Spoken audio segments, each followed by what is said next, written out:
Hello friends, இன்றைக்கி இந்த வீடியோவில் பார்த்தீங்கன்னு வச்சுக்கோங்களேன், ஒரு முக்கியமான ஜோதிட தாள்களை தான் இப்போ இந்த வீடியோவில் அதிரடியாக பார்க்க போகிறோம்.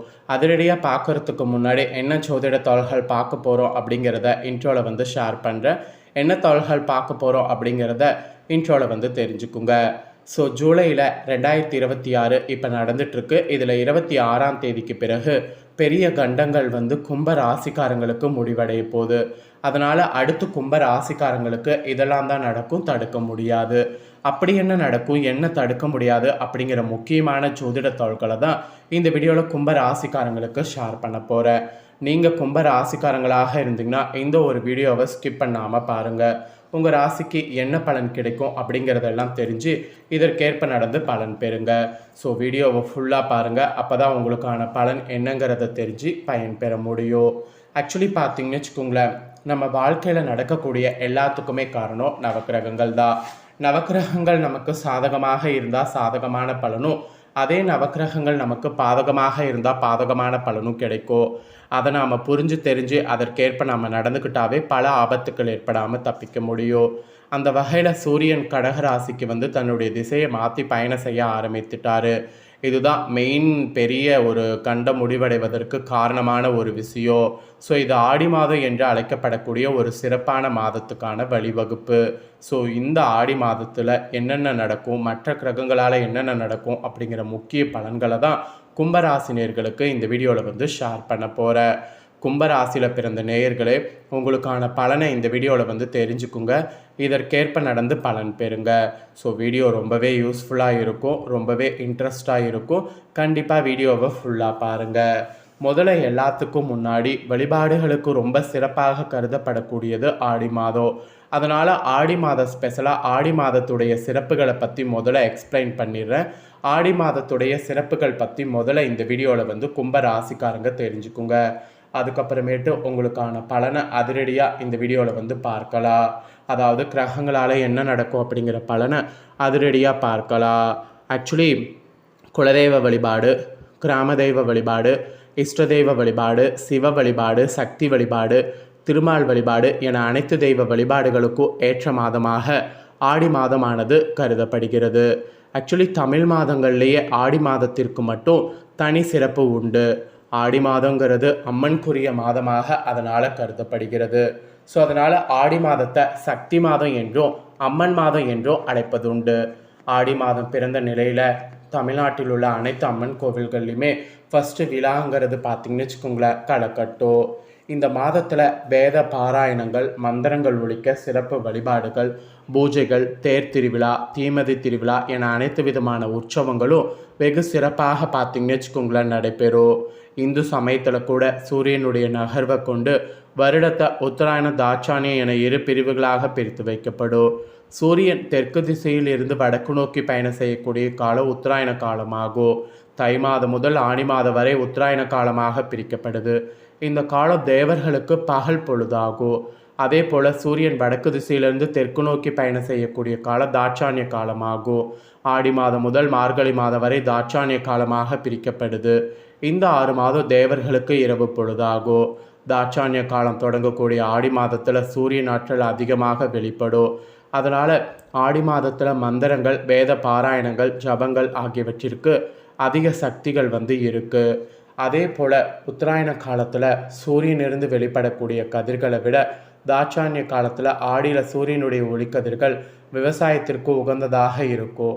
இதன் காரணமாகவே ஆடி மாதத்தில் விதை விதைப்பதை முன்னோர்கள் மேற்கொள்கிறாங்க. இதைத்தான் ஆடிப்பட்ட தேடி விதை என்று ஒரு பழமொழியோடு சொல்கிறாங்க. ஆடி மாதத்தில் இன்னும் காற்றின் வேகம் அதிகமாக இருக்கும்.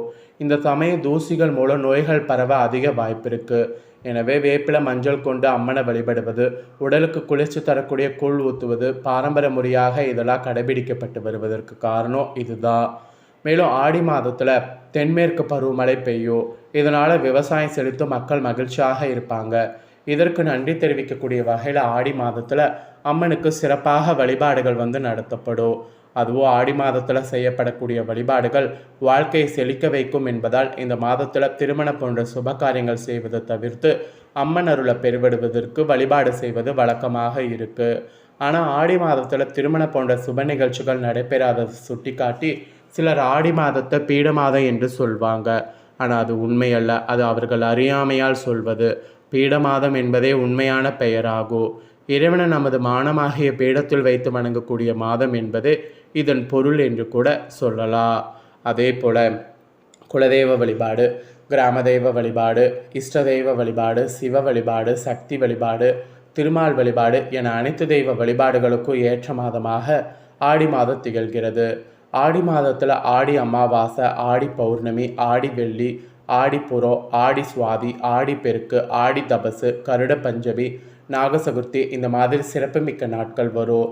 மேலும் ஆடி மாதத்தில் தான் பெண்கள் மட்டும் வழிபடக்கூடிய ஔவையார் நோன்பானது கடைபிடிக்கப்பட்டு வருகிறது. இத்தகைய பல சிறப்பு வாய்ந்த ஆடி மாதம் இந்த டைம் 17/7/2026 பிறந்தது. அதுவும் வெள்ளிக்கிழமை ஆடி பிறந்துள்ளது சிறப்பானது. அதனால் இந்த மாதத்தில் ஏதாவது ஒரு நாளில் அருகில் உள்ள அம்மன் கோவிலுக்கு சென்று அம்மனை வழிபடுவது மிகவும் சிறந்தது. ஒருவேளை கோவிலுக்கு செல்ல முடியாதவங்க வீட்டை சுத்தம் செய்து அம்மன் படங்களுக்கு மலர்களால் அலங்கரித்து விளக்கேற்றி வழிபாடு செய்யுங்க. மேலும் அன்னைக்கு பொங்கல், பாயாசம் நைவேத்தியமாக படைத்து அம்மன் பாடல்கள் பாடி வழிபட்டிங்கன்னா அம்மன் அருள் பெறுவது ஈஸியாக இருக்கும். அதனால் ஆடியில் இந்த மாதிரிலாம் செய்ய மறக்காதீங்க. இவ்வளவு சிறப்புகளை ஆடியானது கொண்டிருக்கு. இப்பேற்பட்ட ஆடியில் கிரகங்களால் உங்கள் கும்ப ராசிக்காரங்களுக்கு என்ன பலன் கிடைக்கும் அப்படிங்கிறத சொல்ல போகிறேன். என்ன பலன் கிடைக்கும் அப்படிங்கிறத தெரிஞ்சு இதற்கேற்ப நடந்து பலன் பெறுங்க. ஸோ கும்பராசி நேயர்களே, பிரபவ வருடம் ஆடியில் கிரக நிலைகளை ஆராய்ந்து பார்க்கும் பொழுது தொடக்கத்தில் உங்கள் ராசிநாதன் சனி தனஸ்தானத்தில் வக்ரம் பெற்று சஞ்சரிக்கிறார். எனவே பொருளாதார பற்றாக்குறை ஏற்படும். குடும்ப சுமை அதிகரிக்கும். கொடுத்த வாக்கை காப்பாற்ற இயலாது. உடல்நலத்தில் சிறு சிறு தொல்லைகள் ஏற்பட்டு அகலும். 7 சனியால் உங்களுக்கு குடும்ப சனியின் ஆதிக்கம் நடைபெறுகிறது. எனவே குடும்பத்தில் சுப செலவு அதிகரிக்கும். பிள்ளைகளுடைய கல்யாண கனவை நனவாக்க எடுக்கக்கூடிய முயற்சிகள் இருக்குல்ல, அதெல்லாம் உங்களுக்கு பார்த்திங்கன்னு வச்சுக்கோங்களேன் சக்ஸஸ் ஆகும். அது மட்டும் இல்லாமல் வீட்டுக்கு தேவையான விலை உயர்ந்த பொருட்கள் வாங்குவதில் ஆர்வம் காட்டுவீங்க. உங்கள் ராசிநாதன் சனி வக்ரம் பெற்றிருப்பதால் இனி சனிக்கிழமை தோறும் விரதம் இருந்து சனி பகவானை வழிபடுவது ரொம்ப ரொம்ப ரொம்ப நல்லது. அதே போல் எடுத்த முயற்சி ஆடி 15ஆம் தேதி ஜூலை 31/7/2022 கடகராசிக்கு புதன் செல்றதுனால நடக்கும்.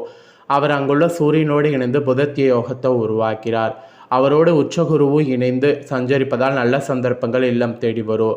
படித்து முடித்து வேலை இல்லாமல் இருக்கக்கூடிய பிள்ளைகளுக்கு வேலை கிடைக்கும். குடும்பத்தில் ஒன்றுக்கும் மேற்பட்டவர்கள் சம்பாதிக்கக்கூடிய யோகம் உண்டு. தொழிலில் பழைய பங்குதாரர்கள் விலக்கிவிட்டு புதிய பங்குதாரர்கள் இணைந்து கொள்ள முன் வருவாங்க. அரசியல் களத்தில் இருப்பவர்களுக்கு நல்ல பொறுப்புகள் கிடைக்கும். மக்களுக்கு சேவை செய்ய வேண்டும் என்ற ஆர்வம் பூர்த்தியாகும். பாகப்பிரிவினைகள் சுமூகமாக முடிந்து உங்களுக்குரிய பங்கு கைக்கு வந்து சேரும். கட்டிடம் கட்டுவது, கட்டிடம் வாங்குவது பற்றிய சிந்தனை கூட உங்களுக்கு அதிகரிக்கும். அப்புறம் ஆடி 16ஆம் தேதி கரெக்டாக ஆகஸ்ட் 1 அன்னைக்கு மிதுன ராசிக்கு செவ்வாய் செல்கிறார். உங்கள் ராசிக்கு 3, 10 ஆகிய இடங்களுக்கு அதிபதியானவர் செவ்வாய். அவர் பூர்வ புண்ணிய ஸ்தானத்திற்கு செல்லும்போது உடன்பிறப்புகள் வகையில் ஒத்துழைப்பு கிடைக்கும். கடன் சுமை படிப்படியாக குறையும். எதிர்கால பற்றிய மனபயம் அகலும். வியாபார போட்டிகள் விலகும். வாடகை கட்டிடத்தில் நடைபெற்ற தொழிலை சொந்த கட்டிடத்திற்கு மாற்றக்கூடிய முயற்சி கைகூடும். உடன்பிறப்புகளுடைய இல்லங்களில் நடைபெறக்கூடிய திருமணங்களை முன்னின்று நடத்தி வைப்பீங்க. உத்தியோகத்தில் உயர் அதிகாரிகள் உங்கள் கருத்துக்களை ஏற்றுக்கொள்வார். கடமையை செவ்வென செய்து வெற்றி காணக்கூடிய நேரம் இது. கடல் தாண்டி சென்று பணிபுரிய நினைப்பவர்களுக்கு அது கைகூடும்.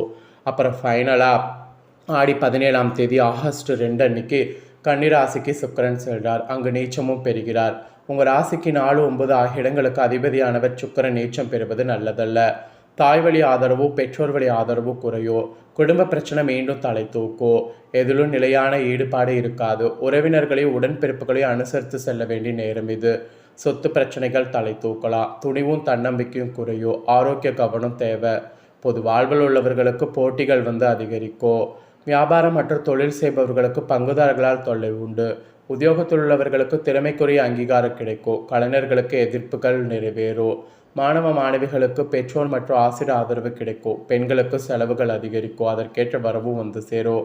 உறவினர்களை அனுசரித்து செல்வது நல்லது.